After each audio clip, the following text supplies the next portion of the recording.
what's even coming out? Like, we keep forgetting. Like, you're like, oh, what's next again? What's next again? I don't know. There's 3 weeks of stuff that's coming off the conveyor belt that I don't even know. People ask me that, and I'm like, oh, I don't know. I have to be like, this week is this, and then next week is that, and then 3 weeks from now is this other thing, and yeah. Hey guys, welcome to another Lords of War Games and Hobbies video. I'm Chris. This is Jay, and today we decided we're gonna chat a little bit about we'll call it accelerated release schedule, or the fun word is Firehose. Firehose release schedule that Games Workshop has kind of fallen into in the last probably couple of years. And what are the impacts of that? Like, is it actually benefiting their overall business? And what's the sort of rundown effect on like small businesses like ours and like their Games Workshop stores and like customers like yourself? Like, how do you feel about it? So what comes to mind when you hear when you start thinking about like, there's just so much stuff coming out? It's probably, I mean, off the bat it can feel a bit exhausting. Obviously we've witnessed it here, the FOMO that it generates, while occasionally can be good for business, is also like not, I guess, because it exhausts people faster. So you'll get someone who maybe were like, I was thinking of getting that, to like, they're like, I have to get this. But yeah, you might capitalize this week, but then next week there might be another thing they might want, but they might be like, I'm tapped out already, or I don't know. There's like a certain, I don't know. You almost burn through a customer faster if they're trying to keep up or whatever with all this stuff. So I think you see that, right? Like, you see that people go through those motions. Like, I can definitely think of a handful of people that they have. Let's just say like generally like big wallets in the sense that Warhammer's their main hobby, and they like to spend a lot of money on Warhammer, which is awesome. That's great. I keep stores like us open. Mm-hmm. And God bless those people. God bless them. And and you do see that, like, trying to keep up, the like, this is awesome, and the army jumping, and but like Jay said, there is this real like burn through where like you could just see their like actual enthusiasm and the actual like action of doing the hobby kind of fizzle, and they just become this like pure consumer. And then once you're just a pure consumer, keeping that interest for a long period of time, I think, becomes more difficult. Yeah. Because there's no like action after the purchase. It just kind of like, you buy it, okay, I bring it home, and then it's almost like you're building a mini store at home. You're just okay, I'm going to put this on the shelf, I hope someday I'll have time for that. I mean, so the other thing that compounds it is just the style of the way Games Workshop runs their business, which is not uncommon. Is the value, any instead of sales, it's bundles. The bundles are where you, and it is prudent to often bulk buy something at the best price. It's the reason why Costco is so successful. Is you will go in and buy a product, especially a product like Warhammer, that does not expire or go bad so much. So I think obviously Games Workshop must know that, and now another thing, it's probably other reasons they do it. Maybe why they've shifted into this method more so in the last few years. Something that comes to mind is maybe it just simplifies their the releases. Rather than release 5 small boxes, they can just shove out a big box and just kind of like one swoop certain things. And it's also capitalizing on like the early adopters and getting they try and throw in goodies too, right? You have your like, of course, fancy cover books and sometimes dice and limited things in them. So one thing we know, what's interesting about like I like that sort of comparison you made to like food shopping and like the bulk buying of things. And I think what's interesting about like models is like they are not consumptive, like they don't go away when you don't eat them, and then like, so what's interesting is like the ramp up of like releases. The reality is like more and more models are being made every year, and like they don't disappear after they're made. So like if people are buying like 30 or 40% more models, they just have more stuff. Yeah. And the interesting thing, like, there's almost like this weird thing that happens, like, what happens to like the used market of miniatures, and then like just how much more stuff. And I was thinking about this the other day too, because like I'm weirdly into guitars a lot too, and it's a weird thing about their hobby as well, where every guitar like a company like Fender or Gibson makes competes with their old guitars in a weird way, right? Yeah. So that's like a mindset thing, because like, you know, a 10-year-old guitar isn't bad. It's still good. And same thing with like a Primaris Space Marine, like those first Primaris Space Marines that came out. You know, they might be used, but like they still exist. Yeah. So it's an interesting sort of like thing that goes on. Like the more they push out stuff, the more stuff that kind of exists in the world as well, that they have to also in a weird way compete with, right? Yes. Yeah. I don't know how. I think they're mostly worried or concerned about the conveyor belt of new people. For sure. Their whole, in case you're wondering, especially if you're like a somewhat veteran, maybe you've been in the hobby a few years, or actually, as soon as you're into the hobby more than 2 years, you're probably considered a veteran. You're already moved out of the main scope of customers that Games Workshop truly cares about. Yeah. So, I think market research recently has shown that and it's the same with the card world, is like, You're looking at people in the 12 to 18 month range. That's kind of, most people will do a hobby for that long and then drop it. It's like 12. They count on 12 to 18 months and a certain dollar figure. I don't know what it is. Maybe it's $600 or something like that. And that's once they've extracted that from people aged, you know, I don't know, 15 to whatever, to 25 maybe, to 99 plus or whatever. Yeah. Then they're happy. They're that fulfills their like metrics and how that works. So that's, I think it's a little cold thinking about it that way, but that's kind of how they go about it. It's why they have starter boxes and new additions on cyclical timings that are very predictive. And why they do certain releases like the Christmas boxes and other things when they do.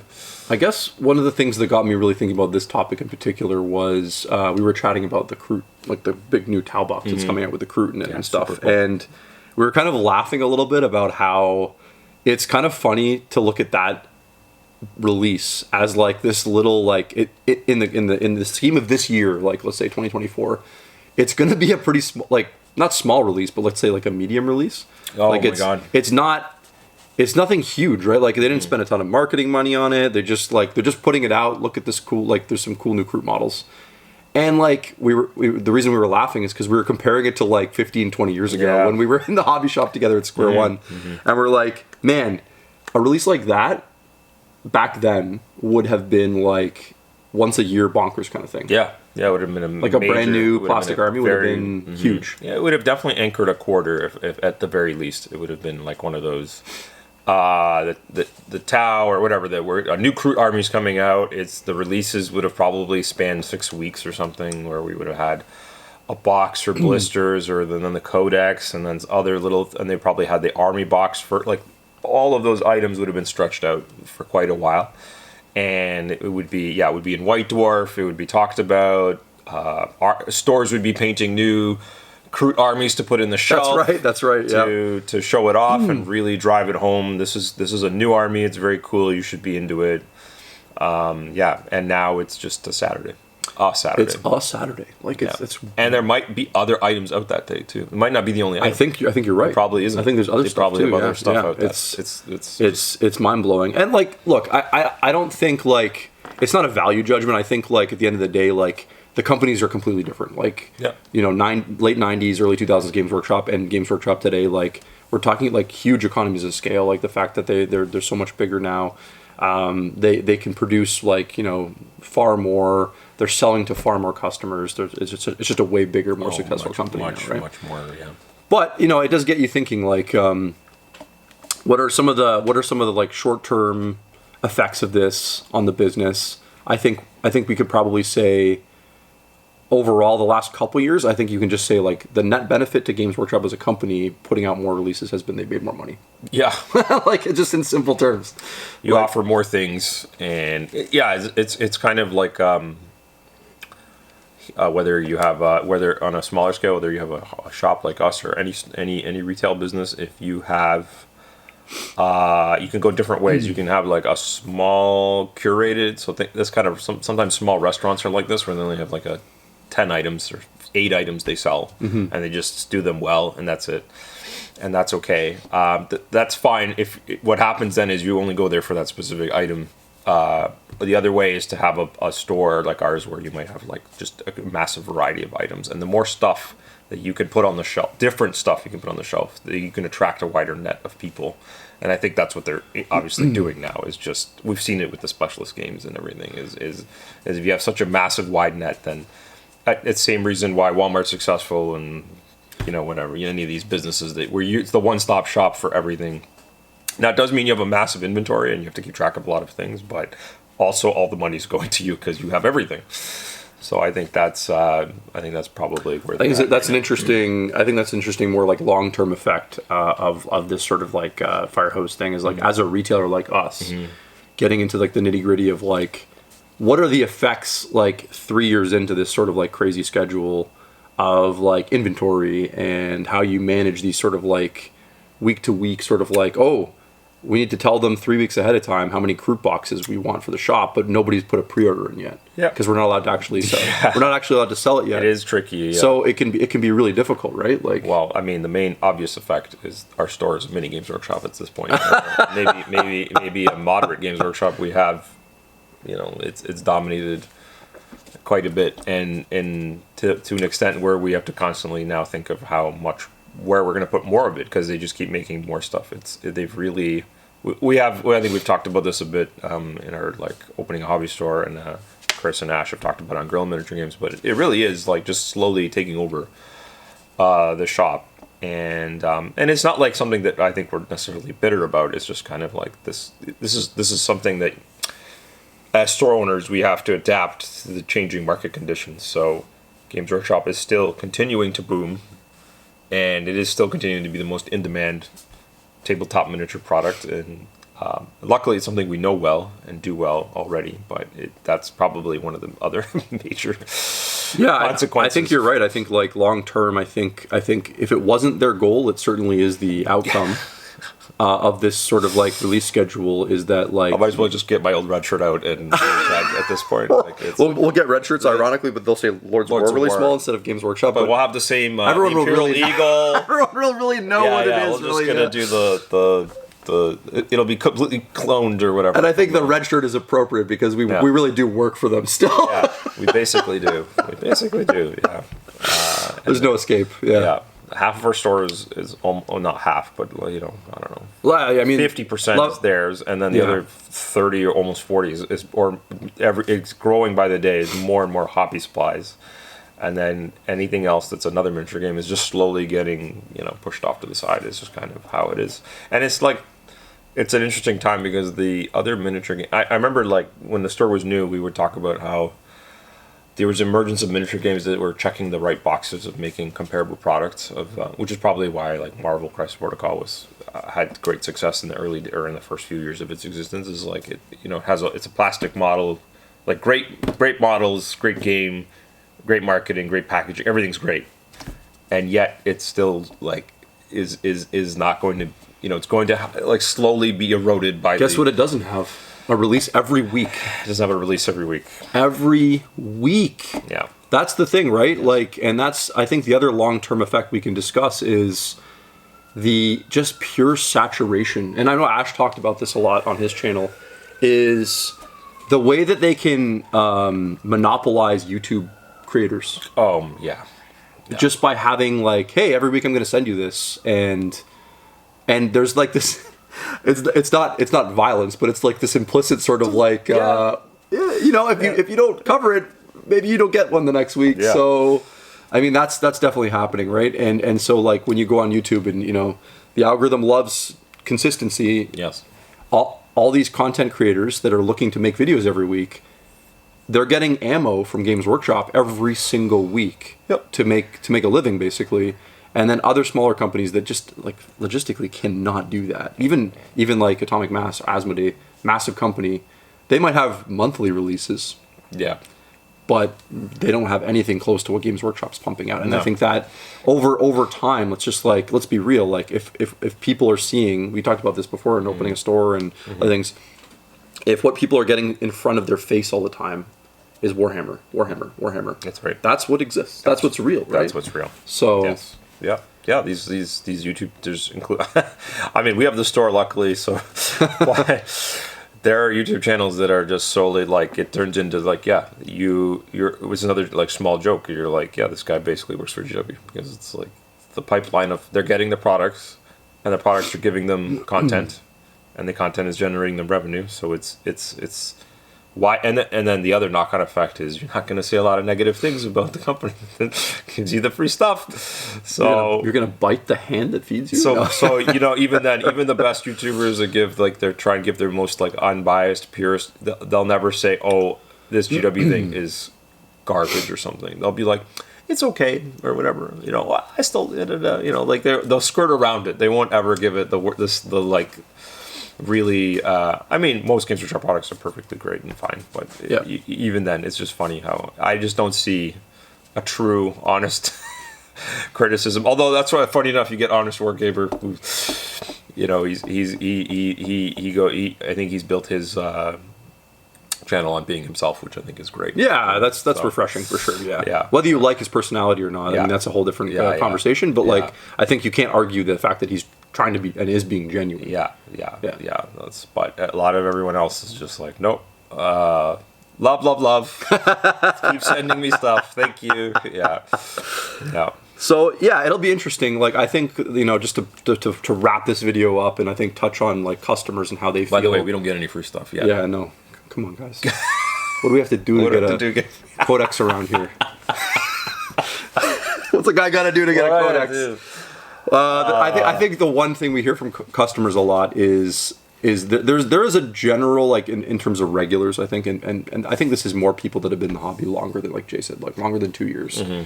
There's this general sense of fatigue about the new releases, but I think what I've tried to like force onto people or like explain to people, and I think where people are trying to get to, which is a healthy place to be, is I think you have to change yourself as a consumer in a way, almost like put up a force field and say like, okay, everything that comes out can't be for me. Yeah. Otherwise I'll die. I'll just die. Like, because I'll run out of money. You'll run out of money. You'll run out of time. You realize you're not doing anything and just buying things, and you will just like all the enjoyment will be sucked out of the hobby, and you'll stop doing it. You will. So and then you're just one edition change away from losing it, because you're like, oh, this stuff I bought now it's different, and you know. It's like you and I, like, you know, like the idea of a prospect of like AOS 4 coming out. Mm-hmm.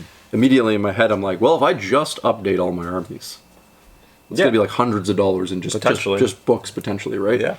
But I mean, so like you got to be kind of more smart about it and be like, okay, maybe I'll update a book when I actually start using the army. Actually, that was someone said that. Who said that the other day? Yeah, one of the customers made the point.